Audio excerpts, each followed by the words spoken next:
ജീവിതം ഒരു യുദ്ധക്കളമാണെന്ന് തോന്നിയിട്ടുണ്ടോ?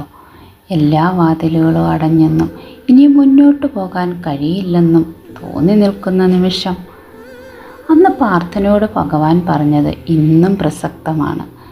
കർമ്മണ്യേവാധികാരസ്തേ മാ ഫലേഷു കഥാചന.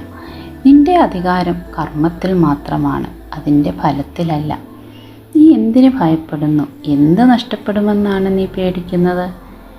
ഇന്നലെ നീ എൻ്റേതെന്ന് കരുതിയത് ഇന്ന് മറ്റൊരാളുടേതാണ്. നാളെ അത് വേറൊരാളുടേതാകും. മാറ്റമാണ് ഈ ലോകത്തിൻ്റെ നിയമം. അതുകൊണ്ട് നഷ്ടങ്ങളെ ഓർത്ത് വിലപിക്കാതെ, നാളെയെക്കുറിച്ച് ആകുലപ്പെടാതെ ഈ നിമിഷം നിന്റെ കടമകൾ പൂർണ്ണ മനസ്സോടെ ചെയ്യുക. മനസ്സിനെ കീഴടക്കിയവന് മനസ്സ് ഏറ്റവും നല്ല സുഹൃത്താണ്. നിന്റെ പോരാട്ടങ്ങളിൽ നീ ഒറ്റയ്ക്കല്ല, നിനക്കുള്ളിൽ ഞാനുണ്ട്. ആത്മവിശ്വാസത്തോടെ എഴുന്നേൽക്കുക. വിജയം സുനിശ്ചിതം. നിന്നോടൊപ്പം എപ്പോഴും ഞാനുണ്ടാവും. Thank you all.